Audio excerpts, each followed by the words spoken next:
Hello, it's a pleasure to have you on the program again today. And of course, it still remains the polity coming your way from KAFTAN Television. Well, we normally do discuss things that are in the polity. And so there are two major things that we feel are pressing things we need to talk about concerning what we have seen in the polity today. One of those things has to do with the threat of President Donald Trump of America. And we're looking at it and looking at the interest or response of Nigeria. That is talking about our president, apart from the fact that our people will still want to say their own. And then the other one is that at a time like this, it's a campaign period, electionary campaign period for the FCT, that is to say, Federal Capital Territory, local government elections. So the campaigns are going on, and we're looking at it because these campaigns seem to be so smooth and so harmless, let me use the word, and we want to talk about it. So I had to go all the way to get one of the fellows involved in it so that he will be here and we'll discuss. I am talking about someone who is, in fact, I must say that he is so many things in one, but today we're looking at one, and that is his political life we're talking about. He is Moses Paul. Moses Paul, not only is he a political activist, he is also deeply involved in the elections of this local government here that we're talking about. He's running as a chairmanship candidate under African Development Congress, African Democratic Congress, ADC. We'll talk about that. We'll get to share the moments with him. And of course, it's Dr. Moore. That's what he is known. And of course, his doctorate, his PhD, I mean. Dr. Moore, good to have you on the program. So good to be here. All right, you're welcome. I must say that I've looked for this man for so long. And I've eventually succeeded in bringing him. He is a busy person. But it's good he's been able to make it today here. Welcome again. Then I also have someone that is also in every aspect very special. He is also one in so many. He's a public affairs analyst. That is the aspect of which he's sitting here on this program today. And he is also into media practice. He is not just that. When it comes to drama and movies, he's also, let me use that word, a guru in that one. So he's got a lot. But today we want to discuss these political matters and see the way they will come out. I'm talking about Adeyemo Adeolu, or let me put it the right way, Adeolu Adeyemo. Anyway, good to have you on the Thank you, program. Okechukwu, for having me. Yeah. Thank you so much.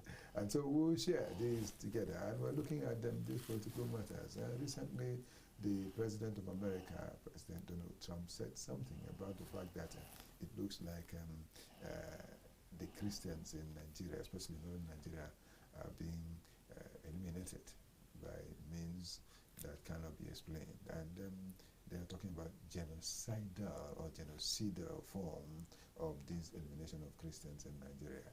And so he has said something which some see as a threat, really, that if the government does not do anything, then the government of America will come in even to defend the Christians. Some Christians in Nigeria have said it's not entirely true. So many Muslims have also said it's not so. But some people have made some references to some points where they have said that there has been maybe elimination of one person or the other for one thing or the other, and there is no talk about it. That's the painful side of the story. And so, thanks be to God, or thanks goodness, that our president has spoken and said that they are at it, trying to make sure that things will happen. In fact, he has declared a state of emergency as far as this matter is concerned. We will talk about that.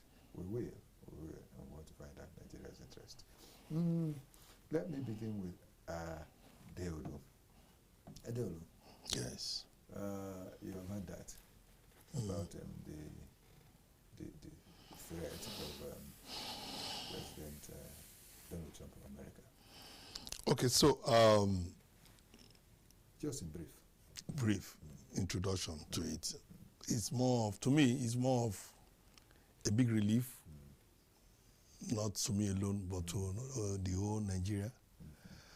Why is it a relief for me? Everybody's on their toe now. Yeah. See, I'm tired of hearing killing today, killing tomorrow. Yeah. America coming, if it's targeted at restoring the hope that we lost in the leadership of this country, it's a good thing.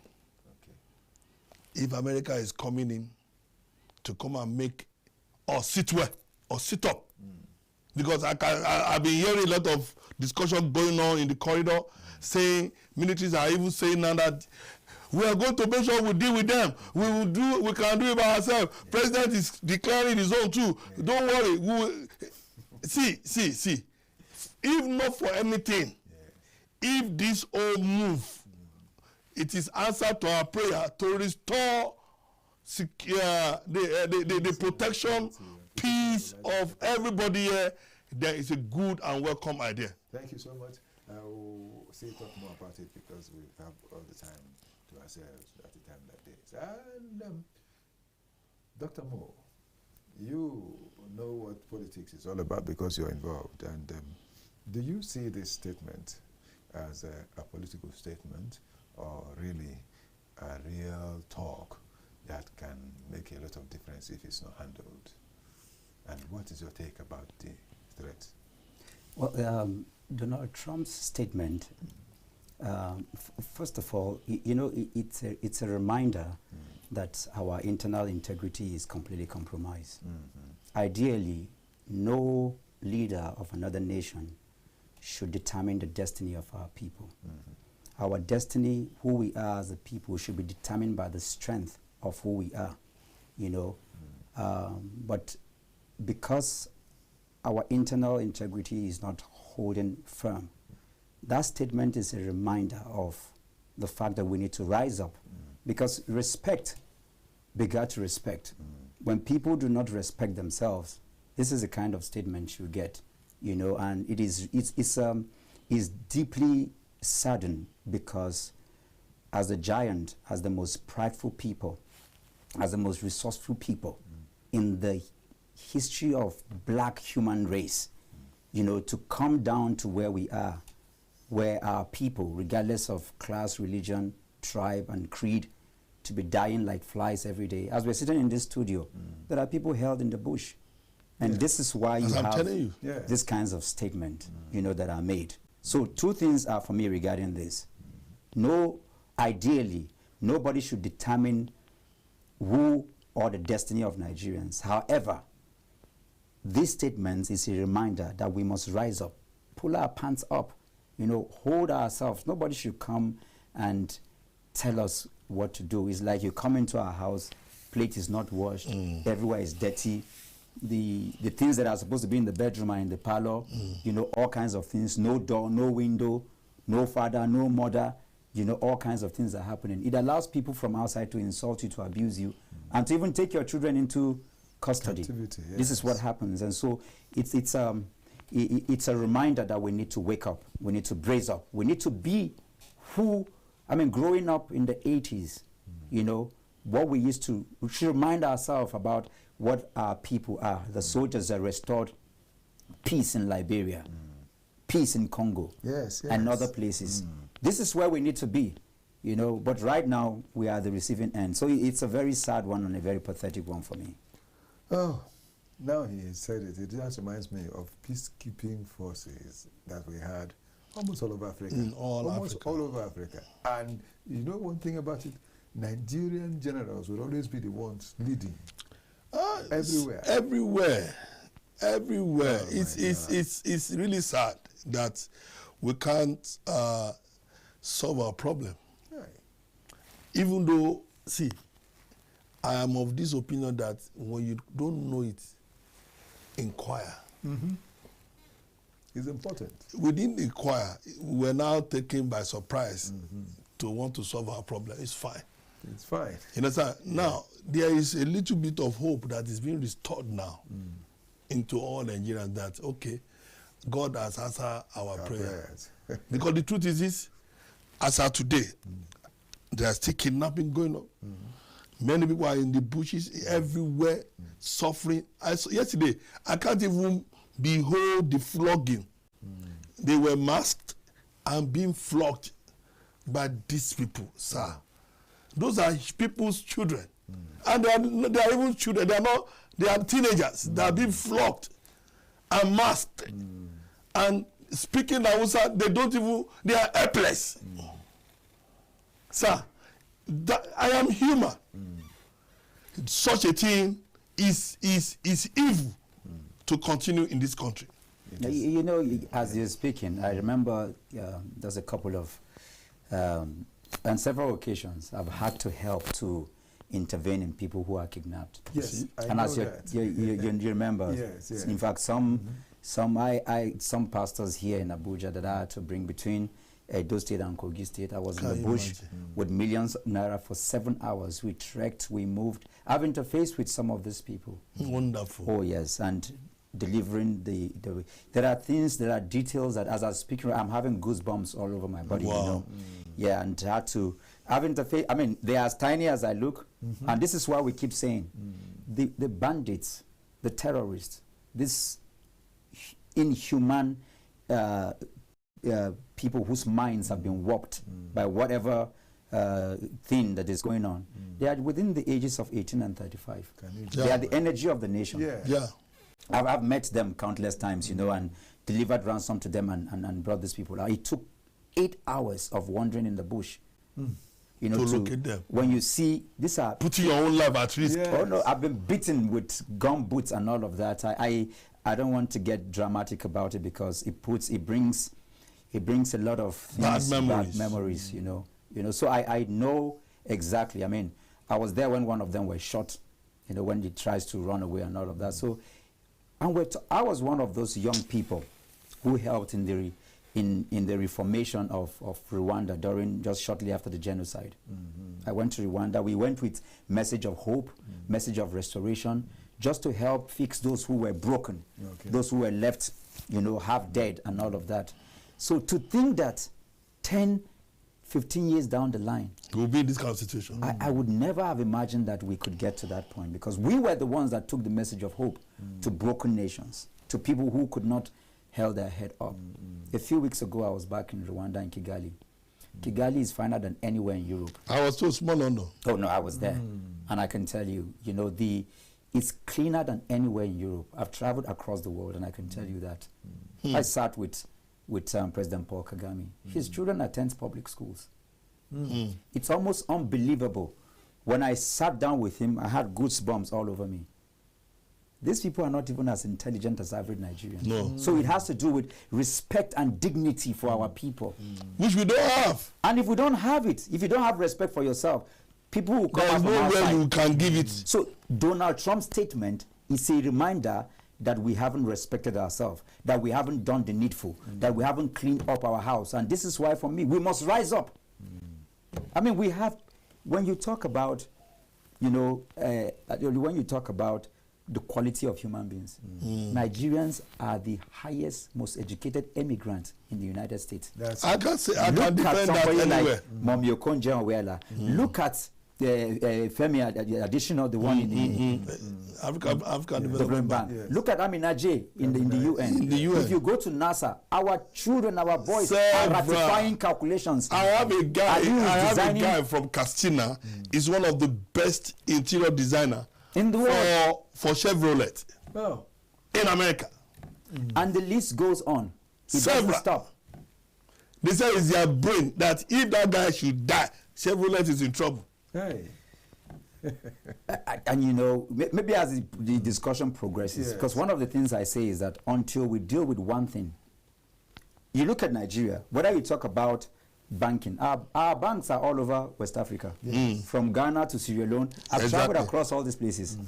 So in the banking sector, in business, Dangote is what? The richest man in Africa. Yes. So whether you talk about young people, entrepreneurs, whether you talk about icons of tech hubs, of education, we are the one. of religion, whether Islam or Christianity. I'm telling you, in terms of organization, they are impeccable.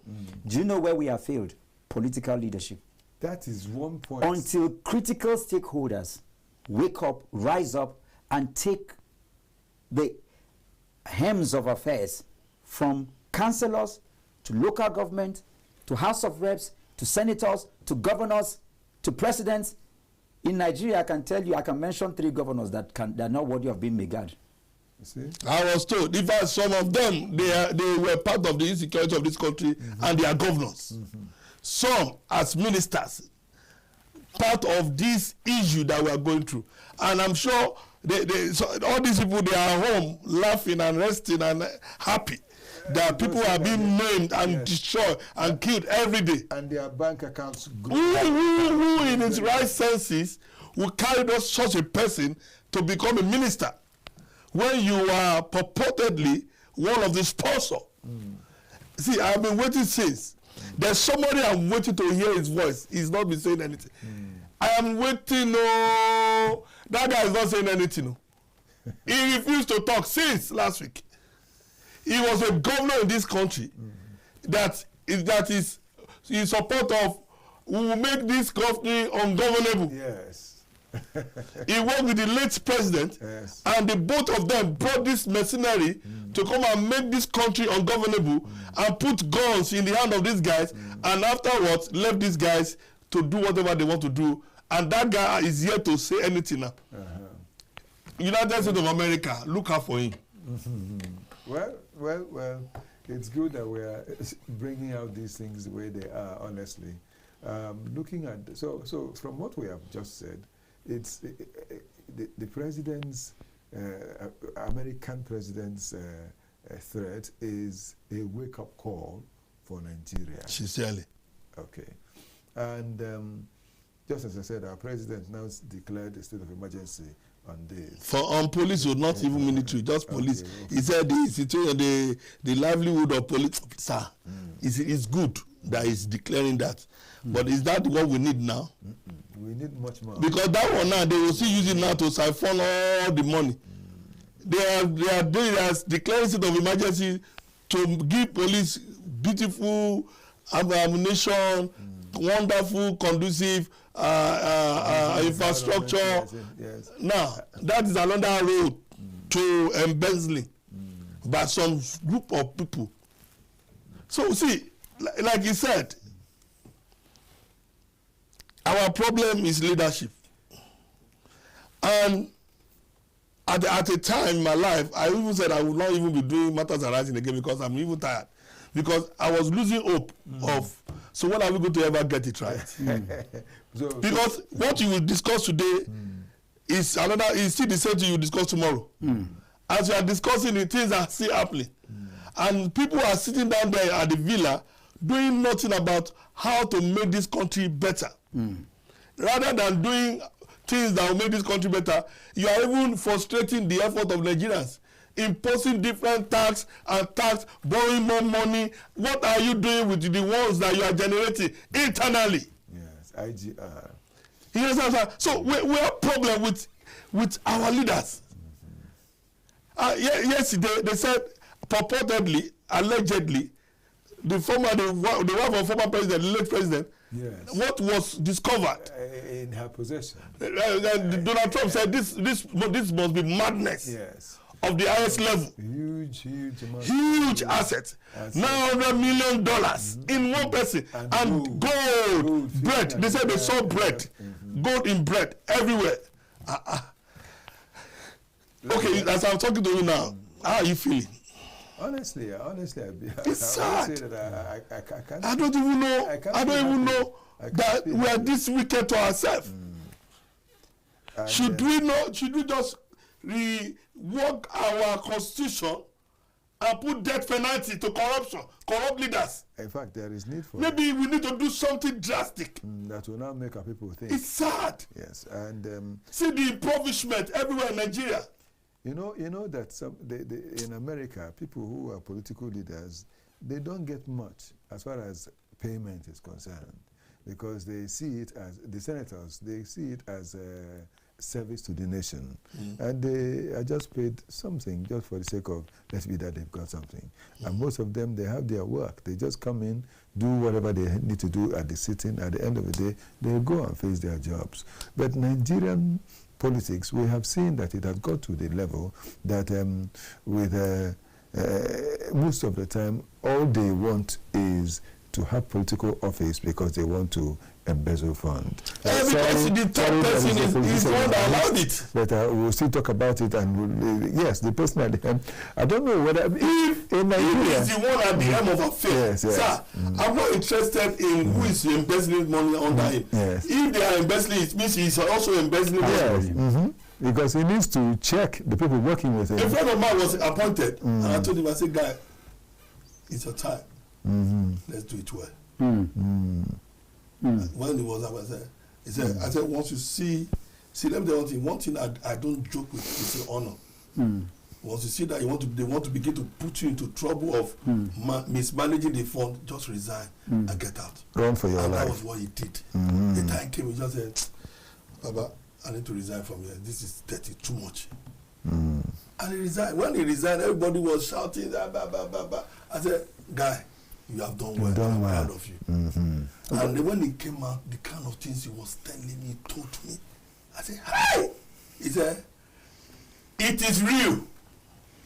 You know, one thing about this country is that Nigeria is so wealthy, so rich, that because if you see the kind of looting that is going on, yet Nigeria has still stood on. That's why, for me, the encouragement you gave him and what he did is just is class one. That people can get to the point where when they see evil, they retract. Sir, but there is class two. Class 2, class 3, class 4. We have to get to the point where people would, because the gradations, and this is what I've been doing with the young people from across the streets, universities and other places, understanding of politics as different from leadership, nation building and governance. We have to get to the point where if you know the things I've faced in the last 2 months, it's enough for me to pack my children and my family and leave the country. Because of election. We have to stay the course. There is no way. No running away. It took more than 80 years before Mandela became president. 80 years of struggle of killing people like Steve Biko were battered on the street after a studio session. It took after more than 80 years before Martin Luther King was shot the moment they knew they were organized. We have to get to the point where we not only get into governance and leadership, we stay there and fight the bad people aground. Because if the good will run away, they will continue. Let me come in like this. I like what you just said. I've been of opinion of this thing, of this statement, that let's not run away from them. But in the situation where they know that we are not as harmed as them, there's nothing we can do. That's why I say it's a good thing, but it's primary one. What we now have to do, you know, I have a scheme, there are gradations. You know, you see the way we're sitting and talking here. We're sharing ideas and talking. None of us is fighting against Donald Trump's statement. We understand that we need to correct that his statement is a reminder for us. So these are like minds. So there is agitation. We're agitating. If 1,000 people are agitating, we're not going to go anywhere with agitation. We have to go beyond agitation to advocacy. Even advocacy is a level. We have to go beyond advocacy to mobilization. Even at that, we can't do anything until we organize. What the civil rights movement did, the organization, and this is why they killed Martin Luther King. They were not agitating. They went beyond. They looked at themselves and say, they gathered hundreds of lawyers. They gathered, that time, black people are already making their steps into the police works, into certain systems in America. So before they agitated, they organized themselves and said, listen, on this particular day, we're going to test the law. We're going to test the police system. They knew that they were going to be handcuffed. They knew that they were going to be taken to jail. They knew that they were going to be brutalized. But they prepared for it. They took the strongest of them and told them that those restaurants that are meant for only white people, today you will enter. those buses that are meant for white people, today you are going to enter those buses. You lawyer, you are going to engage. You lawyer, you are going to do this. So they had a plan of action. But in the case where it's just one person or just two people, of course, evil will overwhelm us. Until we organize our system, we have to be organized. Okay, so I saw that we are beginning to organize ourselves. Like I always say here, one of my own appeal to even to US now is for the security of life and property. But I'm going further because I'm already seeing where we are going. It's electoral reform. Sir, the Holy Book said, when the wicked person is on the throne, everywhere is scattered. But when the righteous is leading, the people are happy. Yes. Until we get that reform. Because I like to deal with the foundation of what is the cause of all this is. If we have a good reform that can neutralize election malpractices, maybe we cannot have more come out to say, I have a dream. Until that is, see, somebody stood in front of camera and said, I will still win all of you in 2027. The audacity. The audacity. The audacity. The audacity. They are going as far as saying, however you people want to do it, you will still be under us. That is why I'm seeking the help of international community to shake the table more. You understand? Yes, and looking at the judiciary, there are certain statements that some leaders would make, and that should make the judiciary to. We have rights get angry. We have human rights in this country code. Yes. We have human rights regulation. So they are entitled to their opinion. It's what they feel like saying. You understand? But at the end of the day, the action should determine how far that statement will go. What is the action? Okay, I was reading Amopito saying something today. He said, I want to make a rule that will make you say yes to losing or for success. For success. He said, I want to make a rule. Who are you to make a rule? Okay, what kind of rule do you want to make? When we know that when people go to polling booth to vote, they are beating to go back home. Yes. They beat them. Well, you know, and I totally agree with what you have said. The addition I have to make is that, you know, yes, we can improve on electoral reform, but sir, even the one that is there, you know, it's only like in Abuja, people break street lights when the light is saying red. Yes, there is still some rules and regulations. If somebody that went and unblocked the high level, there's a law that should get that person in jail. Yes, and nobody is doing anything. But who will arrest the person? This is the point I'm making. So it's people reform that we need more than anything else. While I'm busy campaigning and going around the city, guess what, sir? Some people are planning to rig. But let me tell you, it will be impossible to rig. I understand your time. I understand your take. It will take time. But even in this, what is happening even in AMAC right now, it's going to be difficult to come and rig any election here. And I'm saying it on this thing. Because even in the last election, some of the people I've lost all weight because I moved from Guri to Kabusa to Karshi to Jiwa to Gwagwa every day, educating people. And guess what? The people are listening. It will get to a point where you come to snatch. This is our home. And you will not go scot-free. We will beat you there. No, it has actually started 2023 when you can't allow criminals to just do it. They're losing the whole Lagos clearly. Abuja losing Abuja clearly. Yes. And now Nigerians are even wiser. There will be a shock. You see, when somebody says something, said at the end of the day, the people that will deliver this country is not the party. No, it's every ordinary people. Ordinary people, because they are the population. Yes. That will overwhelmingly vote who they want. Yes. So what we need to do is to campaign more, have our electoral reform, have the international community oversee what we are doing. Absolutely. To make sure that look at what happened in Cameroon again. It's quite a shame, honestly, I must say it. Why would you have a 93-year-old man coming to become the president again? That is. Because after 75 years, your brain begins to... It's not even out again. It's not even... That guy you see. They carry, even when he's going to they hold his both hands and help him. He's not like Mugabe. Yes. It's this power drunk. So it's people reform that we need to reshape the... Okay, I want to ask you a question. Are you saying that Cameroonians are not tired of that guy? I wonder. And they are tired. Everybody's tired. It is still they have a porous system that allows him to come back. That's what I'm saying. For the 8th time, we are the president of the country. Our system, while we are mobilizing, while we are orientating, yes, we are giving them the reason why they should vote right, the advocacy, and then mobilizing them. Let us also look at the system. Agreed.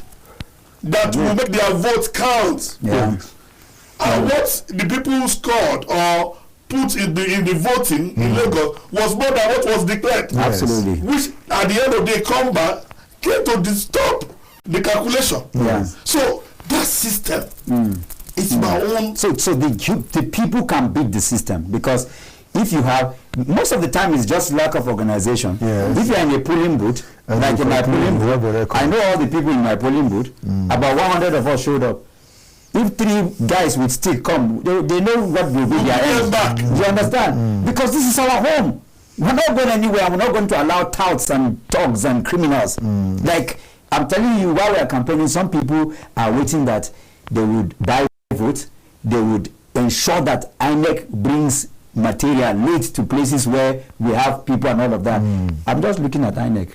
This election, they should, from the people, the people are waiting. The international communities are watching. I'm engaging with all the EU. I'm talking with the British envoy. And I'm telling them, Amak, the president lives here. The ministers are here. National Assembly is here. Everyone. Over 100 embassies are here. We are watching. Even though I'm hearing and I'm looking at them, I make you an umpire. You must be blind to people who are bribing you. You must be blind to religion. You must be blind to tribes. Let me ask you a question, because I saw that the problem INEC is having is this. I have picked to chair that agency of government as INEC chairman. I'm the president. God forbid that I'll be a president that will pick someone that will destroy this country. Now, is it possible for to work against me? Absolutely, it's possible. How? If you pick me, I won't work against you. I will work I will not pick someone like you because you are spoken now. You are rugged. You will not take nonsense from me. It's why they always look for soft landing. Yes, people that will listen to them. Look at Yakubu. Look at what Yakubu did to us. Yes, after all the wonderful promises, after all the powerful promises, I'm sure he must have left this country. I want to believe that Professor Amupitan will do the right thing. I'm an irredentist optimist. I want to believe that even as we are having this, because the people who wear police uniform, the people who are employed in INEC, the people who work in the judiciary system, no, they didn't fall from heaven. They are our parents, they are our brothers, they are our sisters, and they are listening, because the day of reckoning is coming. What is happening in Nigeria will not always continue. A time will come when governance and power will be returned to the people. I want that time to come. The time is almost here. I want that time to come as soon as possible. The time is almost here. We are tired. That reminds me of the logo of the People's Democratic Party. Power to the people. But these days, it has been taken away from the people. Look at it. Look at them now. The power to the people. Who are the people now? The people is no longer there. According to somebody say PDP is ruined. Power to the power brokers. That's what we're seeing today. They have systematically destroyed the party. I told them some months ago, I said, you better pack your baggage and merge with somebody. Now they have said they are open to merging now. Nobody should allow them to come anyhow. Yes. Because they may be a problem to anybody. Well, that other party they want to join. In any case, again, while I agree and I'm a part of this discussion, it's not about the nomenclature. It's really not about the political parties, because, I'm running under the ADC, right? We do not have political parties who have been tested and tried in terms of their ideology. And people have asked me... People's ideology. Yes. If you go to America, for hundreds of years, there are people who, a particular family, they will stay with the democratic values or the Republican values. Here, we don't have that. There's nothing like that. What we have here are just vehicles that people use. Because you see the APC, and nobody can cut this in. It's not the APC, it's the people that are inside APC. Because once you remove them and bring another people, then APC will be a good party. So it's the people. So it's not the party, it's the people inside. That is where we... Because they will never bring people. Exactly. So this is where it is. Okay. Yeah. That's why I was even looking at ADC itself. I'm like, ADC, you are the one that's coming to give us hope. I'm looking at them, I'm like, God, please, these ADC people, how do we do it now to make them stand together and be selfless? While I'm not campaigning, I mean, I'm here to be selfless and think Nigeria first. I told them, I said, if you people can take Nigeria first and take Nigeria as a project, even me, I will follow. But if they are still coming with that, their selfish ambition, which has always been the problem of most of the political party, that selfish ambition. You understand? They say there's a policy is a game of interest. They should deal with that statement. Interest of interest must be the interest of your interest. Should be the people that is what democracy is all about now. The vote from there that brought you in is what you are all about. You understand? So but I believe one thing in Nigerians, once they see somebody individual that is focusing on the interest of the people and is sincere about it, they'll follow. I believe so. I believe so. And the time is almost here. And let that person begin to show that I have the interest of you people. Absolutely. Not the talk. Not just the talk. Let's see it in the action all through. Say it. And you have to let the lifestyle of that person show it. This suffering that you see everywhere, they don't like it too. Nigerians don't like it. They want a better life.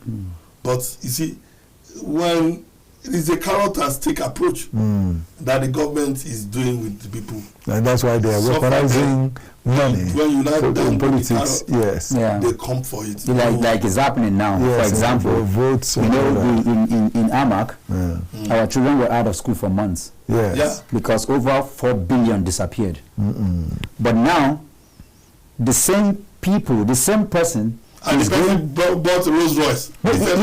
He's going around sharing cars to people, dashing millions to the people. The same money that is meant for the schools, the same money that is meant for the hospital, the same money that is meant for the rural roads, the same money that is meant for sanitation. I'm a PhD in environmental resource planning. AMAC is very dirty. From Yarupa to Wuse everywhere. This is a multi-billion-dollar, industry. I had an interview. 2 companies have called to say, no, we will partner with you. They've submitted their proposals. And all the programs of intention of what I need to do to articulate to make AMAC a global city is already there. What we have are people who are not even leaders. People who don't even understand the narrative of our conversation. And you want to come and lead a city. But how are you going to deal with the local government autonomy? That in the area of your budget. It makes it even easier. Just a minute. We'll still discuss that. I guess that's what we'll come over to when we return now. Okay. We'll just take a little time off now and we'll return to continue. We'll still have the second topic where we'll still talk today.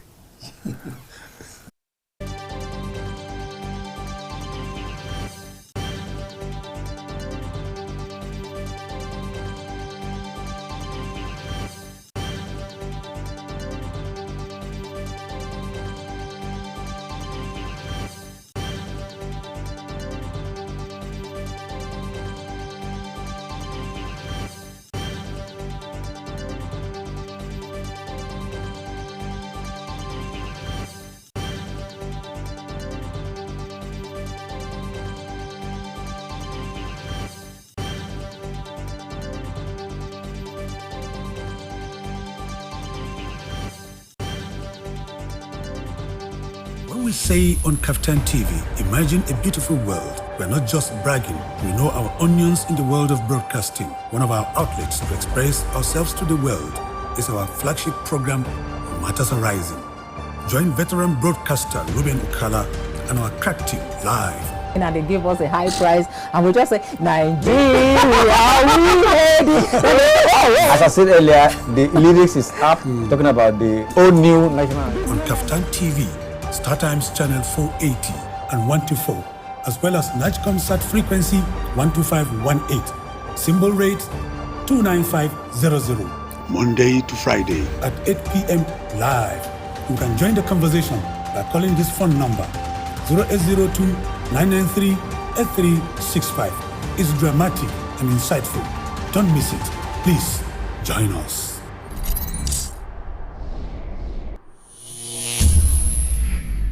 When we say on Kaftan TV, imagine a beautiful world, we're not just bragging. We know our onions in the world of broadcasting. One of our outlets to express ourselves to the world is our flagship program, Matters Arising.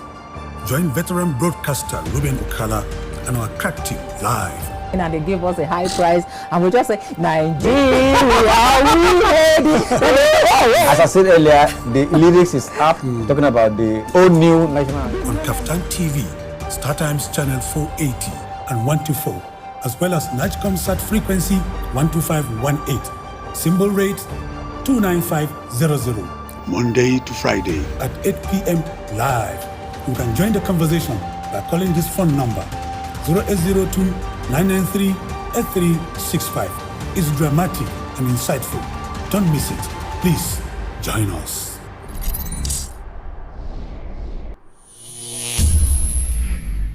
When we say on Kaftan TV, imagine a beautiful world, we're not just bragging.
Oh well, welcome back. We're still on, and the program still remains the polity, where we discuss things that have to do with the polity.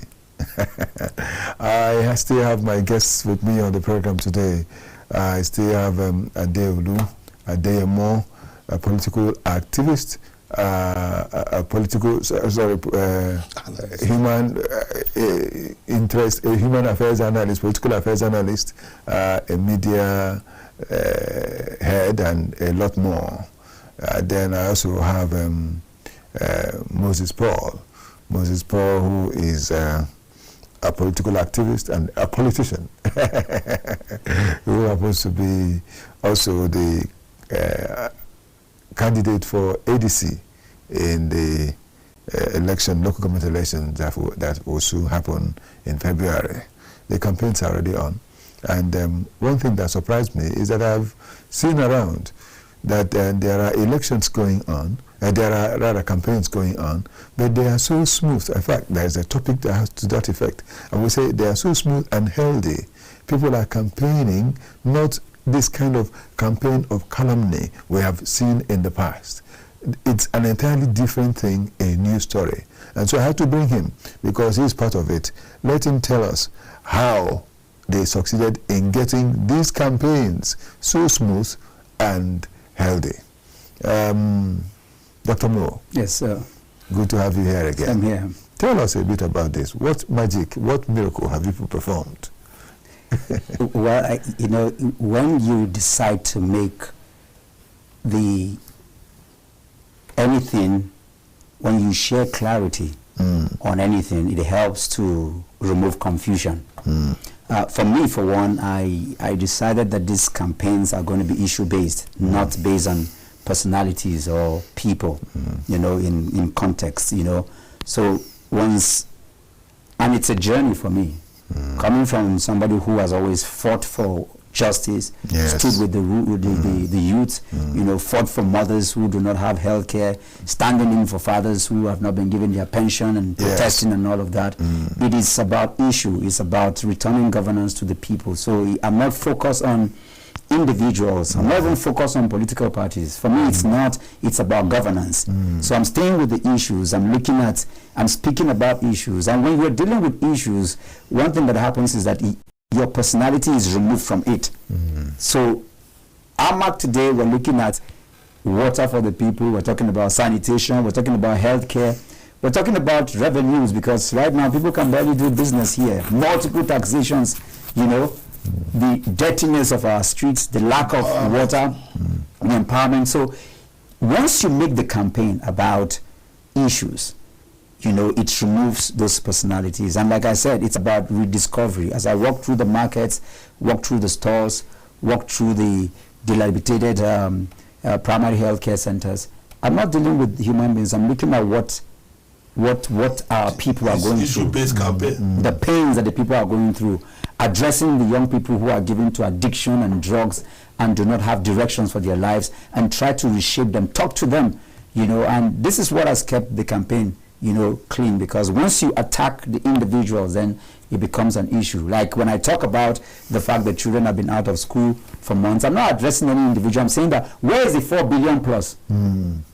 So let the people must own the process. The people must wake up, and so this is largely what has kept the campaign very civil and issue-based, and this is what I think it should be. And we continue to pray that it will spread from here to other localities and the entire nation. And because if we don't have issue-based campaign, clean campaigns in AMAC, then the country is in trouble, because this is a center of gravity for the nation. It's the seat of government. It's the seat of power. All the embassies are here. And let me tell you, for those thugs who are listening, who think that it can be bought, to break ballot boxes, to snatch and run away, the international community is watching. At least, if nothing, Donald Trump is watching now. Yes. I know that the British envoys are watching. The EUs are all watching. And so, are you going to forsake every other thing and then destroy your own just because you want to win an election? Elections are not war.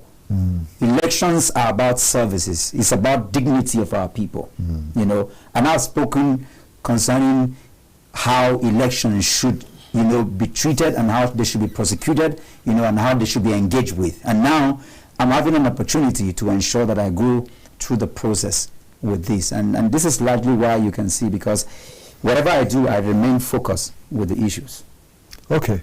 Dear viewer, this program is for us all. So we have a phone line, a telephone line that you will see, and please do call. This program also is streamed live on YouTube, so I know that you can watch. While watching even on YouTube, you can also call the following number that you have seen there.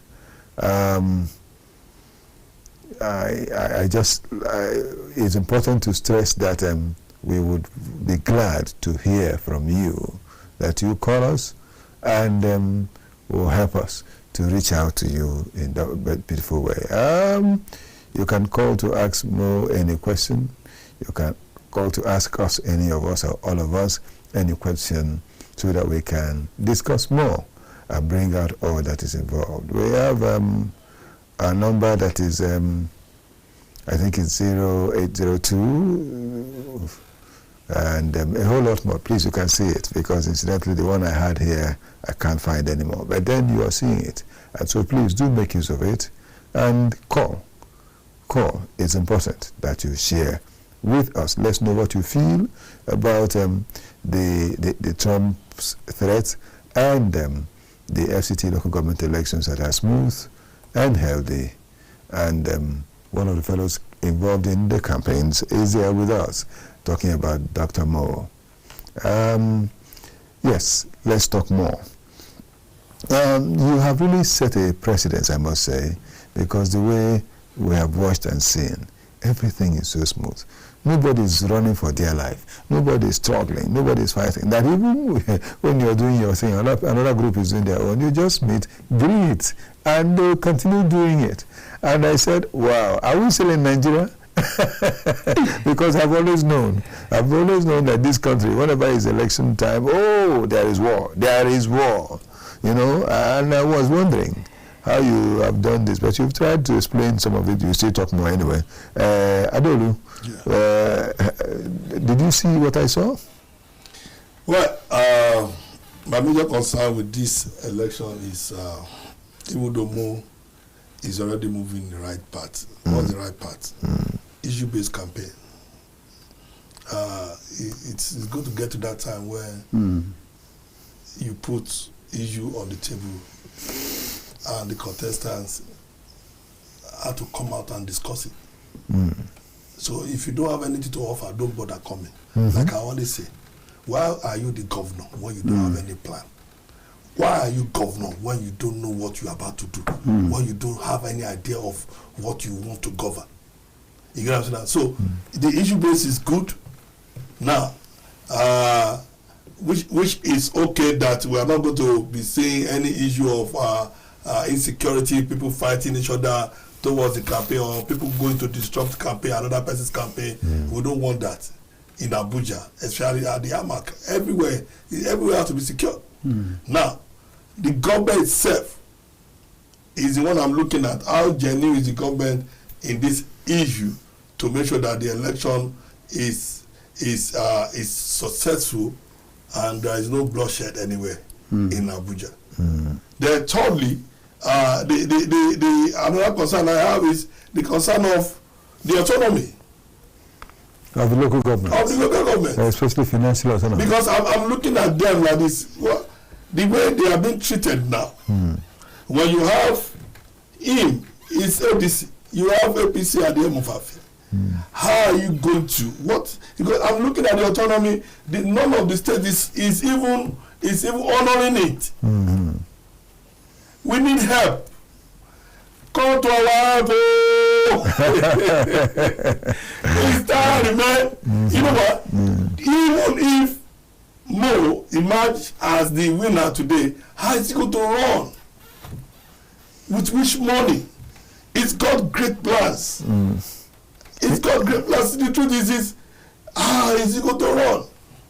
Incidentally, our president was the one that got that financial autonomy, went to court with it and got it for local governments. So, but incidentally, it seems that so you can see that that was scuttled. Yes, because he said something of sometime early this year. He said, "Go after your state government to know why your state or you are not developing." Yes, yes. So the question is, have they gone after their state government? That's the problem. Everybody need to do it. It's not him. He said it's not him that will go after your governor. And that he has released enough money in the hands of these governors. He said, I have given them more money than ever before. Yes. Immediately he removed the subsidy. So what are they doing with the money?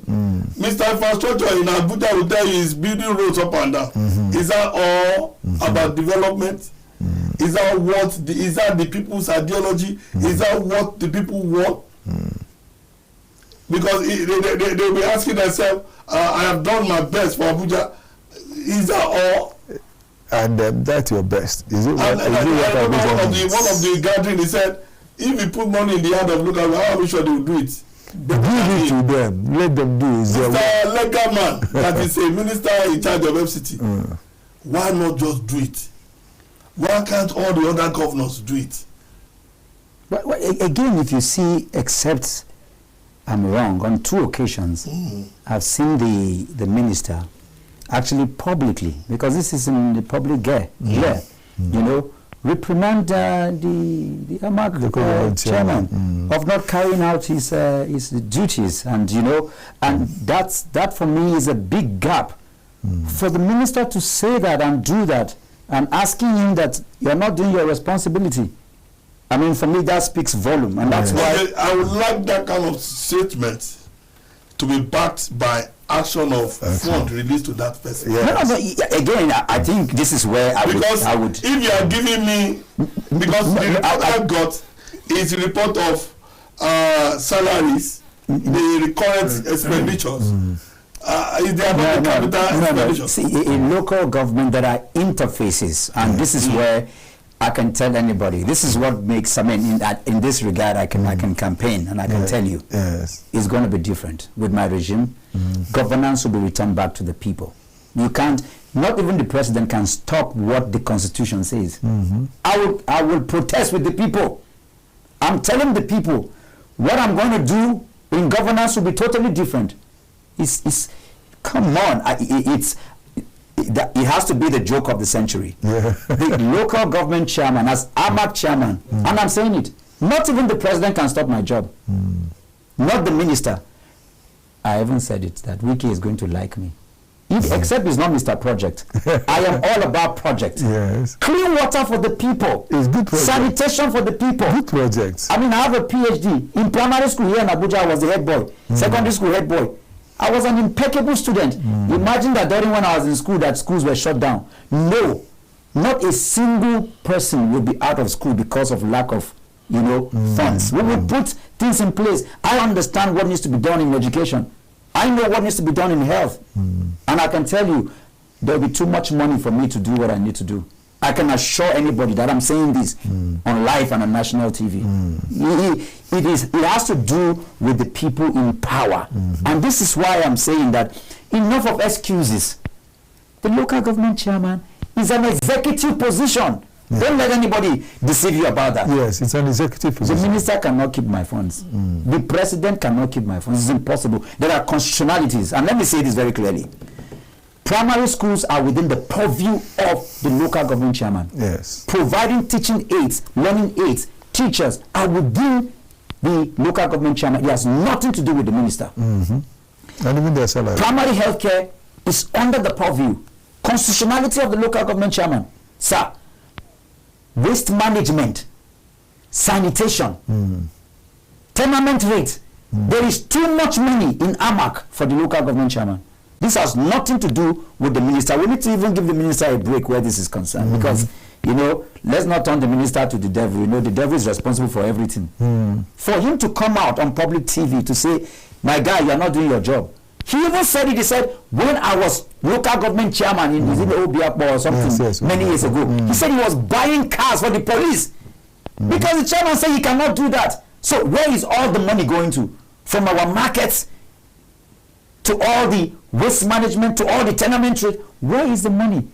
And I'm talking to AMAC residents who are 70% literate, who understands my conversation. How can we have somebody who is not grounded, who does not even understand the narrative of conversation, lead the most important local council in the country? Nigeria. Sir, 3-4 years ago, let me even say, this is even very important for you to understand. The American ambassador, with my foundation, I used to get grants from international donors to put children in school. Do you know that all the embassies return funds every year?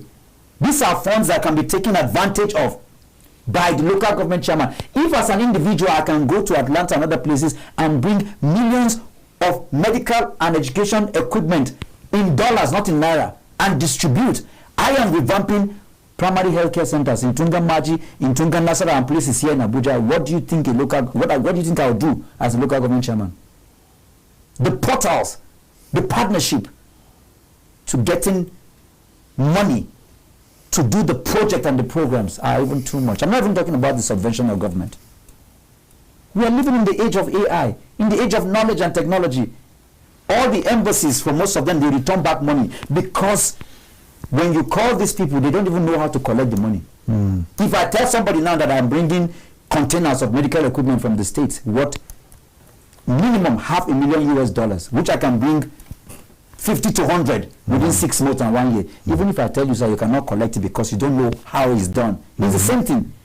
As local government chairman of AMAC, AMAC will become I don't want to say some of the things I'll be doing, but this will become the number one. This is the most important geographical part of Africa. AMAC. Everybody worth its salt in this country has something to do with AMAC. So it is not true. I will even defend the minister and the president where that is concerned. It is lack of vision, lack of leadership, and a completely negligence of government and governance that has resulted. That's why we have our schools being locked, waste management broken down. That's why we have insecurity everywhere. I would turn the culture of leadership back to the people. This is what I would do as local government chairman. Oh, well, thank you so much more. I want to ask if Adelo will have something else to say before we start thinking of rounding up. Okay, so I've heard you well said. I'm looking at the whole dynamics of what Mo said. You know, one of the things that I said last 2 weeks is if you are yet to feel the pain of the people, you can't lead the people. I said one of the things that the political elite have done successfully to these people is to know their pain and still be inflicting more pain on them. I pray that the election will be successful, will be smooth, and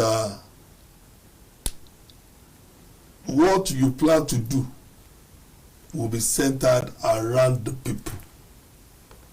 You get what I'm saying now? That is when it will begin to make sense to them. Because one of the things that we are going through in the AMAC is double tax system. Multiple. And I do not, and I will never believe in that kind of system, because we live in a place in this kind of country where nobody listens to the heartbeat of the people. And like that, you go out there, listen to what they are going through, for you to be able to come up with ideology that will help their well-being. Because you see, I've seen that the political elite are the ones that are really killing the people in this country. Absolutely. And the people are also very tired. When political elites are coming, they are telling them, they're giving promises, and here and there, at the end of the day, when you come, you see, do not do things that will not give, that will not make the people to see your impact. Do things that will bring impact into their life. You get what I'm saying? I like the environment to be clean. because healthy environment is healthy life. Healthy one, yeah. You get what I'm saying? I like that. I like that we do primary health. You know, sir. I like that we come up with a good taxing system that will not destroy them. Critically, let us know there are a lot of other issues that the people are going through that nobody can speak on their behalf. I would like political elite organize a forum. Organize a forum to hear from the people. Mm-hmm. Let them speak out. Pick from it, take home. One thing that I did very successfully was I was one of the stinkers. He brought the people out and we asked them questions. And we put it down to strategize how to meet the need of the people. So that you will not be doing things that even though you think that is good for them, but to them is nothing. You know now? Yes. That is what I'm looking at to let us rewind or to re-strategize what will help the people to celebrate whoever is in governance. I like the aspect of you not waiting for fund to come. Yes, you already have your strategy for funding, but sir, you still need fund from the government. Definitely, as it gets in there, it is in this country that I see where somebody want to do a road and some people from the area will say you can't do this road. I've seen it. Yes. So don't touch our road, don't leave it like that. Leave it bad like that. You know why? I've also seen it. It's part of bad leaders. What is your problem? Why do you leave that road to continue to be like that? You get what I'm saying? Who gave them the right to stop road construction or to put water down? You know, sir? And I've seen that consistency is key, even in governance too. When you do something, don't just do it as a project. Follow up with the project to make sure that the people are the ones securing the project. Yeah. It's one of the things I love Fashola. He did it successfully. He did a lot of things that are centered around Lagosians. So, and that's my take. That's my take. Well, thank you so much, Adeolu Adeyemo, for being able to do this today. It's always a pleasure to have you on the program. And I want to say thanks again and again. And don't forget, you'll still be coming. I also want to say special thanks to Dr. Mo. Mo, this is the first time you're coming on the program. Oh, yes. But definitely it will not be the last. I will make sure I'll get you down again. Let's see how it's going. Yes. How it's doing. It's important. So, absolutely. I want to thank you for coming, really. Thank you. How time flies when you're discussing something that's important. Absolutely. We're almost out of time. We'll be saying that we will continue. But before we leave, I want to hear your last, if you like, charge. Your plea, what you need to tell the people that are the electorate. You know, I'm looking at AMAC.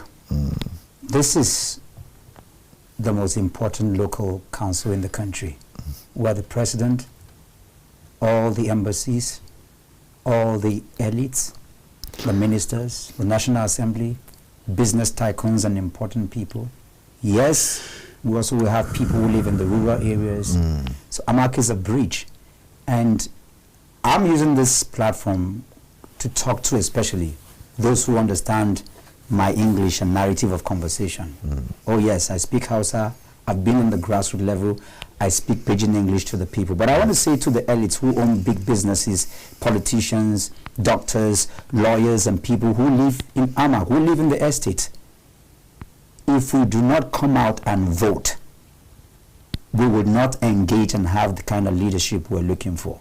My charge is to say that elections are the consciousness of the people. They're the heartbeat of the people.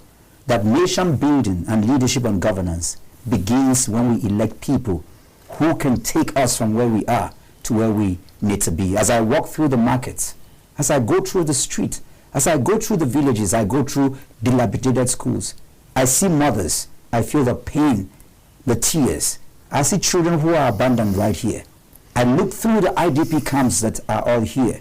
I do my little bit as a person. I know what can be done if I emerge, or when I emerge as chairman. So I'm appealing and challenging this big hub of a people that live here to say that AMAC is comparable to DC, to New York, to London.